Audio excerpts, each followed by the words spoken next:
In this video I will be showing the process of making my first wood engraving. I have done a few woodcuts and linocuts in the last few years, so I have a basic understanding of what is required. A wood engraving is basically the same thing as a woodcut but is capable of much finer detail. My image will be of a chickadee that I photographed in my backyard. I did a pencil sketch of the chickadee but I took liberties with my reference. I made the bird's head bigger and the body thicker and rounder. I also put in my own made-up landscape. I wasn't worried about accurate perspective or size relationships. In fact, I wanted the landscape to look like a larger landscape that was scaled down in comparison to the bird. Something like was done by Thomas Buick in the late 1700s and early 1800s.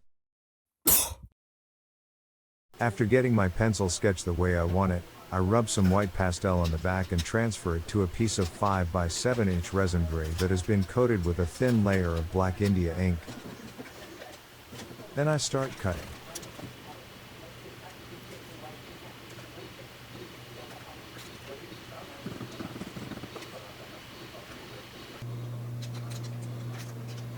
I get started with 2 books that I read carefully before starting the engraving. Wood Engraving, How to Do It, and the Woodcut Artist's Handbook. There is a lot of good information in both books. Then I went to the website of McLean's Printmaking Supplies to shop for some basic tools and supplies for wood engraving. A good thing about McLean's is their customer support. Since this was all new to me, I called them and they helped me order the things I needed. They also gave me great tips on how to use some of the tools, such as how to sharpen the gravers. I found later that sharpening wood gravers is a tricky business. I started with their basic starter set of 6 gravers, a 5 by 7 inch resin grave block, a sandbag to rest the block on, oil stones for sharpening, a Crocker sharpener for a more controlled way of sharpening, and a few other basic tools. I decided to wait until after the block was carved before buying paper and inking supplies. The resin grave block is white when you buy it, so it needs to be darkened before transferring the design and before stating the cutting process. Darkening the block allows you to see each cut that is made as white. And that's how it will print. Everything that is white on the block will be white on the print. More accurately, everything that is white on the block will not print, which means the color of the paper will show through. The beauty of this is that you will be able to visualize the final print almost exactly. About the only surprise you will get with a pulled print is that it will be a mirror image of the block. Other possible surprises with the print will probably revolve around printing mistakes. I've been an admirer of wood engraving for many years. In fact, my scratchboard style is based heavily on the wood engraved look. And I've been doing that scratchboard style for over 30 years. My favorite wood engravers are Thomas Buick, Gustave Doré, and Barry Moser. It is generally agreed that Thomas Buick is the father of wood engraving.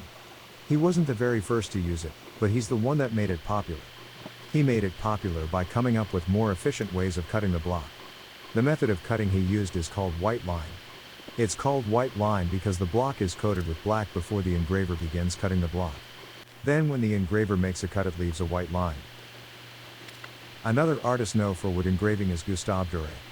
However, although Doré had the ability and training to do wood engraving, almost all his images were engraved by artists who specialized in wood engraving. Doré did the drawings and then dedicated engravers did the engraving. All of the artists that engraved for Doré are good sources for excellent quality wood engravings. Present-day artist, Barry Moser, is another good example. He's my favorite. Okay. I finally finished carving the block. I'm very happy with it. It looks just like one of my scratchboard drawings, and that's what I want. But now it's time for the second stage. The printing. I start by putting out a bead of black ink on a glass surface. The ink I'm using is Outlaw Black Relief ink. According to one of my books, it's important to roll the ink out thin. When the ink makes a slight hissing sound when being rolled, that's a good signal that the ink is thin enough. Now roll the ink onto the block. I'm careful to not load up the roller too much. It's better to under-ink the block than to over-ink it. Too much ink will fill in the small details, which is hard to correct. Too little ink can be easily corrected by rolling on another layer of ink. I now use a template that I made specifically for holding the block and paper in place. A template makes it easy to line up the paper with the block the same way every time. The template is also the same thickness as the block, which will make it easier to print on an etching press if I decide to print that way. I also have a mask made from tracing paper that will protect the paper from any ink that may have gotten on the cleared out space around the outside of the drawing. I place a piece of proofing paper over the inked block, being careful to line the paper up with the template. The first proofs I make are by hand. I use a handheld disc bearing first. I give it a firm burning.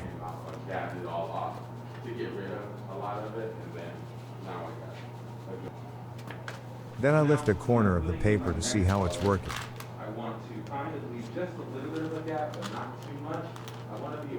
It's even, but way too light, so I use a metal spoon to burnish further.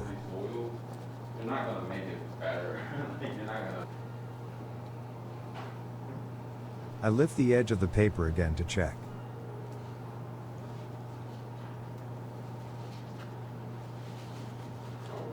Much better. The ink is still not quite black enough, but the details are holding nicely. I go ahead and make a few more prints until I get just the right level of blackness and detail.